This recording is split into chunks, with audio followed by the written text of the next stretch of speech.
Hey mini enthusiasts, how you doing? Welcome back. This is part 7 of Project Sprout, and we're still doing bits and bobs on Project Sprout at the moment, so I really want to get stuck into it and get that welding done, get the front end off and really start getting stuck into the sort of restoration. But like I say, until the show season ends, last show for me is Castle Combe at the end of September.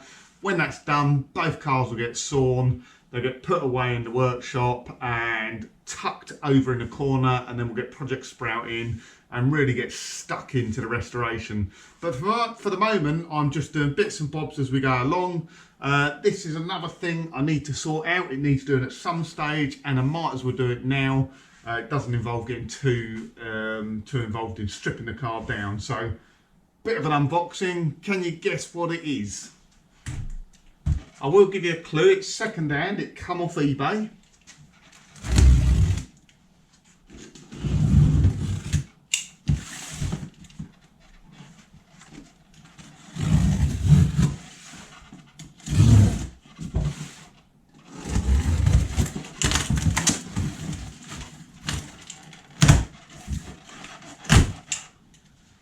It's one of those things I could have probably got away with. I could have probably kept the old one. It works with the old one at the moment, but I don't know what I'm going to do with Sprout. I don't know whether I'm going to sell it when it's finished. I don't know whether I'm going to keep it for a bit.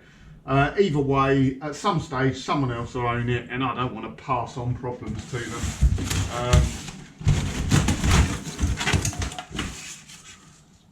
Come on, you must know what it is now.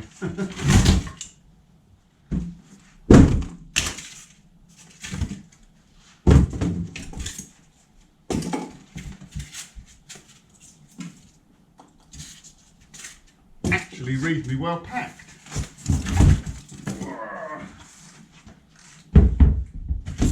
Let's get that out of the way.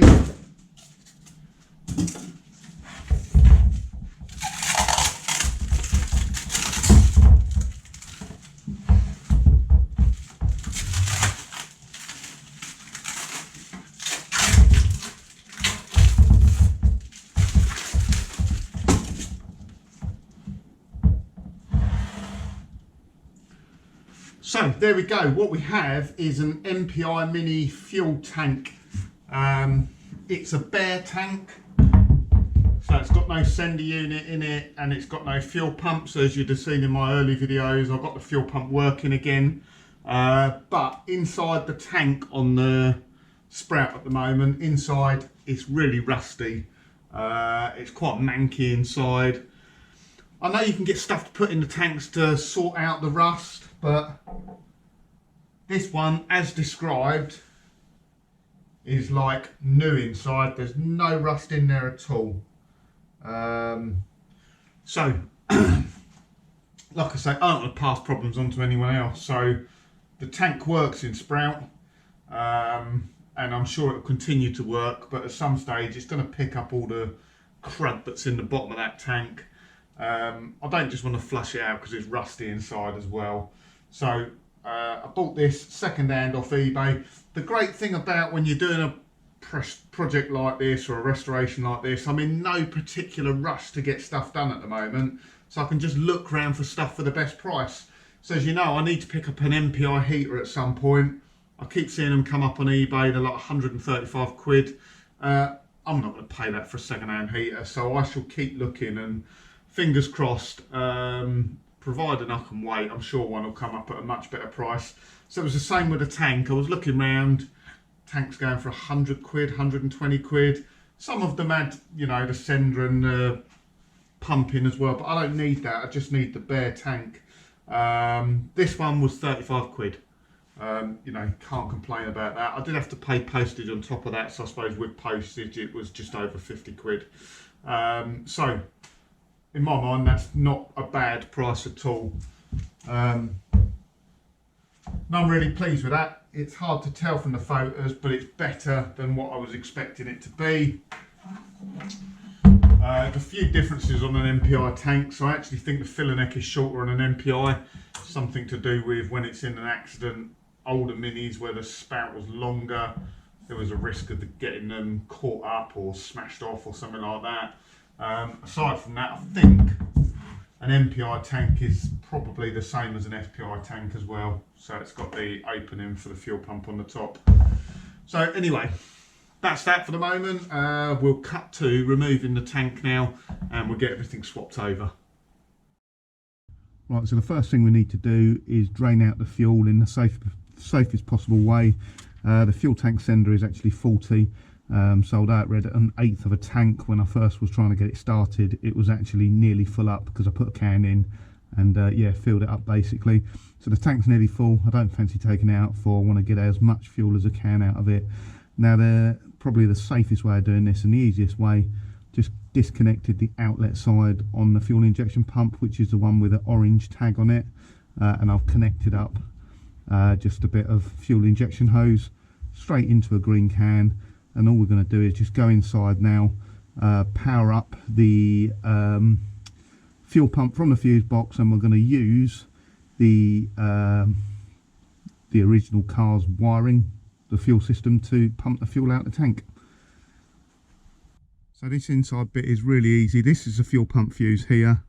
The right hand side of the fuse is the supply side, and the left hand side of the fuse is the output side. So the power comes in on this side through the fuse and out to the fuel pump. So all we've done is just bridged from this bottom fuse here, which is the heated rear window fuse, from the live side. We've gone to the supply side of the fuel pump fuse, and so the circuit's still fused, and all we've got to do then is turn on the ignition and it will start to pump. So that's pretty straightforward. We're using that linked wire in there just to pump the fuel out the tank. All we need to do is just keep an eye and turn the ignition off when this is full. Right, that's all the fuel drained out, or 99% of it anyway. You can't get the dregs in the bottom. Next bit's really simple, so I'm not going to film it. That's just removing the tank itself. So that's just the fuel tank sender connectors off, the fuel pump wiring up the top here, this fuel supply, fuel return, there's a breather pipe there, and then there's a 13mm bolt down the bottom here. Make sure we take off the fuel cap, and then that tank just pulls out. So let's get that done. Right guys, so there's the tank out and I've stripped it all down, and if you're curious like me, you're probably saying to yourself, but Keith, why are you replacing the tank and why are you doing the pump? It all works. So yeah, it works, it ran, and I just know the tank was quite rusty inside, and like I say, I don't want to pass on problems to other people. So let me show you the difference. So this is the tank that come off Sprout. As you can see, it's pretty manky inside there, and I was toying with just leaving it, you know, changing the fuel filter regularly, but like I say, I don't want that to be someone else's problem, don't want it to be my problem. So got a second-hand tank off eBay, which is like brand new inside. Well, not brand new, but there is no rust in there at all, so that's one thing that is much better. Moving along, the fuel pump. So this is a fuel pump off Sprout. This still works okay, so I may keep this as a spare. Don't know what I'm going to do with that yet. It's not actually that rusty. You can see the dirt down on the pre-filter here, and that's after I've cleaned it once, because I cleaned it last time it went in. But again, I managed to get it's not a brand new one, it's a second-hand one, fuel pump. I've checked that's working okay, so I just connected it up to the car, turned the ignition on so it primed, and I heard that pump running. So I just feel more comfortable with this pump. As I say, this one was originally seized, wasn't it? We had to free that off. This one is like new, so I'm happy with that. And then finally the tank sender. Well, I needed to replace that anyway. This is the tank sender that come out the car.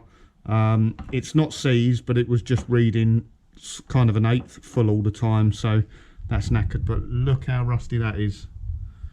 and this is a brand new tank sender, so they're not very expensive. It's not worth mucking about with second-hand ones. So we're going to get this tank built up, new sender in it, that new pump or new second-hand pump, get that built up, get it back in the car and get a fresh can of fuel in it. Right, so there we go guys, that's done. I hate this time of year, it's starting to get dark, but the good thing is that means the winter project will start soon, Project Sprout. So the new tank's in there now. I've just put a gallon of fuel in, just had a quick check for leaks, but really want to fill the whole tank up full and leave it for a bit and see if it's leaking, but it shouldn't do.